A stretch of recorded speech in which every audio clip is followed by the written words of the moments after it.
Welcome back. As I have said, today we are going to discuss the first stanza of the poem, The Trees. Let's start. The trees inside are moving out into the forest that was empty all these days, where no bird could sit, no insect hide, no sun bury its feet in shadow. The forest that was empty all these nights will be full of trees by morning. Okay. The trees inside are moving out into the forest. The trees which are living inside the house, inside the four walls, അല്ലെങ്കിൽ വീടിനകത്ത് വളരുന്ന ആ trees, they have decided to move out into the forest. They have decided to enjoy the forest. They wanted to enjoy the forest. They wanted to experience the forest. Wonderful experiences of the forest. ഇതെല്ലാം ഇത്രയും നാളും അതിന് denied ആയിരുന്നു. അത് experience ചെയ്യാൻ വേണ്ടി trees തീരുമാനിക്കുകയാണ്. The forest that was empty all these days. ഇനി ആ ഫോറസ്റ്റിന്റെ സ്പെഷ്യാലിറ്റി എന്താണ്? ആ ഫോറസ്റ്റ് എംപ്റ്റി ആണ്. കാരണം എന്താണ്? Because of the human activities, due to the felling of trees. നമുക്കറിയാം ഫെല്ലിംഗ് ഓഫ് ട്രീസ് എന്ന് പറയുന്നത് വളരെയധികം ഹ്യൂജ് ആണ് അല്ലേ?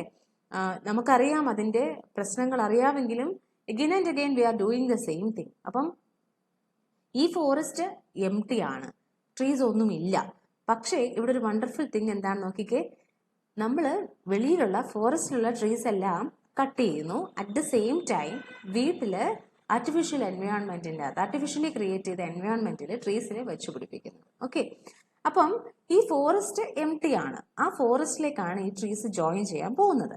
ഇനി പറയാണ്, where no bird could sit, no insect hide, no sun bury its feet in shadow, the forest that was empty all these nights will be full of trees by morning. I have to read these lines together because, see, after a punctuation mark in the first stanza, പിന്നീട് ഒരു punctuation mark വരുന്നത് last ലൈനിൽ മാത്രമാണ്.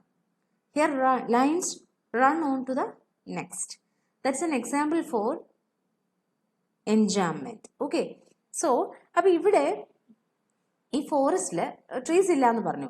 അപ്പം trees എന്ന് പറഞ്ഞാൽ we know that trees are heaven for many creatures, അല്ലേ? It's an abode for many creatures, home for many creatures. Birds കാണും, ആനിമൽസ് കാണും, ഇൻസെക്ട്സ് കാണും. അപ്പം അതൊന്നും കൂടാതെ ഒരു വണ്ടർഫുൾ ഇമേജറിയും കൂടെ പോയിട്ട് ഇവിടെ കൊണ്ടുവന്നിട്ടുണ്ട്. നോക്കിക്കേ, no sun bury its feet in shadow. No sun, sun burying its feet. എന്താണ് ഫീറ്റ് ഓഫ് ദ സൺ എന്ന് ഉദ്ദേശിച്ചിരിക്കുന്നത്? The rays of light reaching the earth. സണ്ണിന്റെ റേസിനെയാണ് അവിടെ ഉദ്ദേശിച്ചിരിക്കുന്നത്, സൺ റേസിനെയാണ് ഉദ്ദേശിച്ചിരിക്കുന്നത്. നമുക്കറിയാം ഈ സൺറൈസ് എങ്ങനെയാണ് എർത്തിലേക്ക് എത്തുന്നത് അല്ലെ? വൈൽ ഇറ്റ് കമ്മിങ് ഡൗൺ, അത് ഇതിൽ കൂടെയാണ് പാസ് ചെയ്യുന്നത്. ഡെഫിനറ്റ്ലി ഈ ട്രീസിന്റെ ഇടയിൽ കൂടെ തന്നെയാണ്. ഒരു ഫോറസ്റ്റ് നമുക്കറിയാം, ഫോറസ്റ്റിൽ ഒരു തിക് കനോപ്പി കാണും. ഇതിനെയാണ് കനോപ്പി എന്ന് പറയുന്നത്. അല്ലെങ്കിൽ ഫോളിയേജ്, തിക് ഫോളിയേജ്, ലീവ്സ് ഉണ്ട്. ഇങ്ങനെ ഇടയ്ക്കൂടെയാണ് പാസ് ചെയ്യുന്നത്. പാസ് ചെയ്താണ് അത് എർത്തിലെത്തുന്നത്. അപ്പൊ ഇവിടെ bury its feet in shadow എന്ന് അപ്പൊ പോയിട്ട് ഇവിടെ പറയാണ്, ആക്ച്വലി സൺസ് റേസ് അല്ലെങ്കിൽ സൺലൈറ്റ് ഹൈഡ് ചെയ്യുന്നു എന്നാണ് പോയിട്ട് പറയുന്നത്. ഇതിനിടയ്ക്ക് ഈ ബ്രാഞ്ചസിന്റെ ഇടയ്ക്കോ അല്ലെങ്കിൽ ലീവ്സിന്റെ ഇടയ്ക്കോ ഹൈഡ് ചെയ്യുന്നു. പക്ഷെ ഈ കാര്യങ്ങളൊന്നും തന്നെ അവിടെ സംഭവിക്കുന്നില്ല. Because forest was empty. Empty ആണ്, ഒന്നുമില്ല, ബാരൻ ആണ്. All these nights will be full of trees by morning. All these nights is very important. കാരണം എന്താണ്, ഈ ലൈനിൽ നൈറ്റ്സും ലാസ്റ്റ് ലൈനിൽ മോർണിംഗുമാണ് യൂസ് ചെയ്തിരിക്കുന്നത്. അതും കോൺട്രാസ്റ്റ് ക്രിയേറ്റ് ചെയ്യാൻ വേണ്ടി ആയിരിക്കണം. എന്താണ്, നൈറ്റ്സ് നമുക്ക് എപ്പോഴും അറിയാം, ഇറ്റ്സ് ഓൾവേസ് അസോസിയേറ്റഡ് വിത്ത് എന്താണ്, ഈവിൽ അല്ലേ? അല്ലെങ്കിൽ വളരെ സീക്രട്ട് ആയിട്ടുള്ള കാര്യങ്ങൾ. നൈറ്റിന് എപ്പോഴും ഒരു രഹസ്യ സ്വഭാവമുണ്ട്. അപ്പം മിസ്റ്റീരിയസ് ആയിട്ടുള്ള കാര്യങ്ങൾ നടക്കുന്നു. And at least some people are scared of nights, scared of darkness അല്ലെ?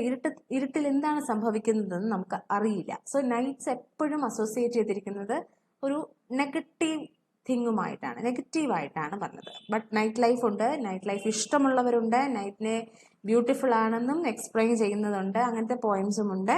Definitely night is beautiful.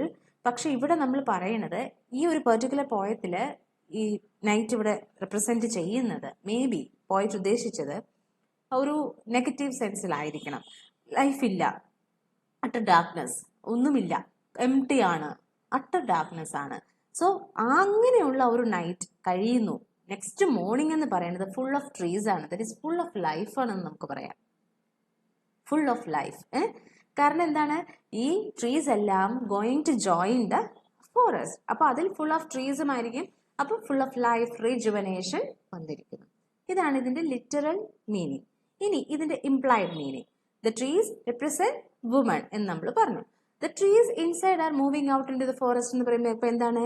The women have decided to come out of their confinement, to come out of the restrictions, or to come out of the four walls of their home, and they have decided to join the mainstream of life. അവർക്ക് പുതിയ experiences വേണം, ഞങ്ങൾക്ക് ഞങ്ങളുടെ rights വേണം എന്ന് തീരുമാനിച്ച് അവർ ഇറങ്ങുകയാണ്. The forest എന്ന് പറഞ്ഞാൽ എന്താണ്? The forest of womanhood. അപ്പൊ ഫോറസ്റ്റ് ഓഫ് വുമൻഹുഡ് ബാരൻ ആയിരുന്നു, എം ടി ആയിരുന്നു. ബിക്കോസ് വുമന്റെ ആക്ടിവിറ്റീസ് ഇല്ലെന്ന് തന്നെ പറയാം, മീഗർ ആയിരുന്നു. അവരുടെ ആക്ടിവിറ്റീസ് തന്നെ ഇല്ലായിരുന്നു. അവരൊന്നും അറിയുന്നില്ലായിരുന്നു. അവർക്ക് എക്സ്പീരിയൻസസ് ഇല്ല, അവരുടെ ഒപ്പീനിയൻസ് ഇല്ല, അവരുടെ വോയിസ് ഇല്ല, അവരുടെ ഐഡന്റിറ്റി തന്നെ ഇല്ല. So everything is barren. Okay, അപ്പൊ ഇവിടെ where no bird could sit, no insect hide, no sun bury എന്നൊക്കെ പറയണതിനെ വിവിഡ് എക്സ്പീരിയൻസസ് ആയിട്ട് നമുക്ക് എടുക്കാം. അതായത് ഈ റെസ്ട്രിക്റ്റഡ് ലൈഫിൽ അവർ ജീവിച്ചപ്പോൾ അവർക്ക് നിഷേധിക്കപ്പെട്ട എക്സ്പീരിയൻസസ്, അതായിട്ട് നമുക്കതിനെ എടുക്കാം. Vivid experiences, colourful experiences of life. The forest that was empty all these nights, that forest of womanhood that was barren all those days, all those nights, അല്ലേ, ഇരുട്ട്, കംപ്ലീറ്റ്ലി അവളുടെ ലൈഫും ഇരുട്ടാണ്. Will be full of trees by morning. Yes, light is coming into their life. അവര് ഒരു പുതിയ life start ചെയ്യാൻ പോകുന്നു. അവിടെ റിജുവനേഷൻ വരുന്നു, ഫുൾ ഓഫ് ലൈഫ് ആകുന്നു. ഇതാണ് ഇതിന്റെ ഫെമിനിസ്റ്റ് ഇന്റർപ്രിട്ടേഷൻ വരുന്നത്. ഇനി ഇതിൽ യൂസ് ചെയ്തിരിക്കുന്ന പോയറ്റിക് ഡിവൈസസ് എന്താണെന്ന് നോക്കാം. ഇതില് ആദ്യം വരുന്നത്, സോറി ഫോർ ദാറ്റ്, അത് അനഫോറയാണ് ആദ്യം എഴുതിയിരിക്കുന്നത്.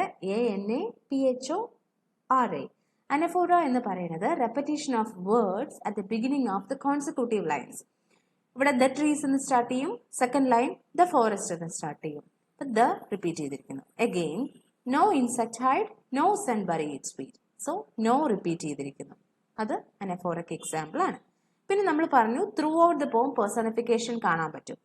The trees inside are moving out, movement of the trees. It's an example for personification. ഇനി no sun bury its feet. കണ്ടോ, again human attribute കൊടുത്തിരിക്കുകയാണ്. അപ്പം അതെന്താണ്? Example for personification. Then again we have already discussed enjambment. One line runs on to the next. അപ്പോൾ നമുക്കറിയാം second line തൊട്ട് second last line വരെ continuously തന്നെയാണ് പോകുന്നത്. ലാസ്റ്റ് ലൈനിലാണ് പിന്നീട് ഒരു പീരിയഡ് വരുന്നത്. So that is an example for enjambment. Hope this is clear to you. See you in the next video with the second stanza. Thank you.